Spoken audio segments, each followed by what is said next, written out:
So I'm Mikael Haveri, and I'm the head of publishing here at Housemarque. How did Housemarque get funded or founded? Well, Housemarque was actually formed by two smaller company owners back in '95, and these two companies kind of just came together and formed Housemarque, actually from Terramarque and Bloodhouse, so they just combined their names too. And since the beginning of Housemarque, they have been applying for the Tekes Fund, which is a Finnish local government kind of a funding system. And of course, a lot of private capital was involved, and some, certain angel investors came in, and those are our board members now.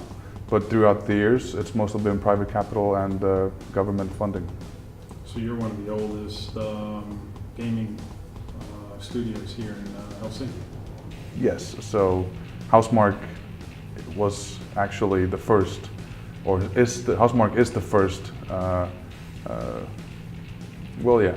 Housemarque is the oldest Finnish game company that's still on the books. There has been some before, but those have been kind of wiped out, and I think Remedy is a few months younger than Housemarque is, so still the oldest in Finland.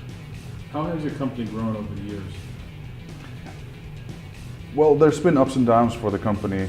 If you look at the long 20-year history, there's been those kind of places where you had to downsize to maybe even 5 or 6 people, and then we've been able and lucky enough to get the right kind of projects and be able to grow back from there. If you take it from the couple of guys that started 20 years ago to now, when we're 55 people, that's a kind of a slow and steady type of growth. But there's been, I think we're the biggest right now that we've ever been, but there's been a lot of variations in between. So right now you're around 50 employees? And yeah. That's the biggest you've been? Exactly. North American standards, that's like a small company. It is. But then again, if you look at the globally game development teams, they vary in size a lot, and there's a few that are in thousands, and then I think that the majority of companies are small to medium-sized companies, and I guess we do drop into the small company kind of category. What has digital distribution across the game consoles opened up for your company? Well, first of all, when Steam and the digital download scene first started popping up, it was very few games that got into that scene, and for us it was important to try it out because that was the kind of scope of games that we could be making. And from the beginning, that we kind of saw that if we had the right partners and the right distribution channels there, we could really have an impact, and we could sustain that kind of a business model, which is $10 to $15 price range games.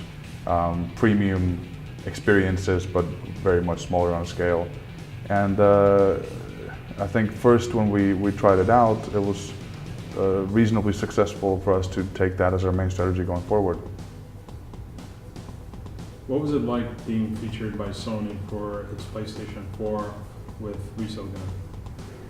Right, so PlayStation 4 and the Resogun story is sort of a unique one since we've been working with Sony for the past 7 years, and it has sort of built up to that moment, and it's a very unique possibility in the sense that I don't think a game of that scale or that type would ever get that kind of PR that we got with the launch of the PS4. In essence it was awesome because it's impossible to do that otherwise, but then again it's been building up for such a long time that I think we were sort of blind to it. For us it was always the next step, and this was the next step on our journey. How do you choose the type of games you're going to develop? Housemarque is known for kind of rehashing old genres from the arcade era. And I think even for Resogun, it was clearly influenced by Defender, but then again by a lot of shoot 'em ups that we love to play.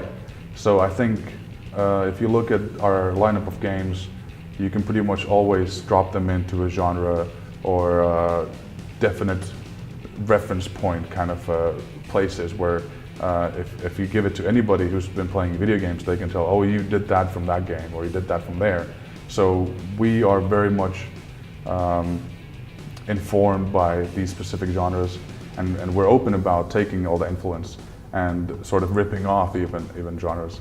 So for us, it's been I think it's a clear strategy for Housemarque, and I think our brand sort of strives on the fact that we rehash old titles.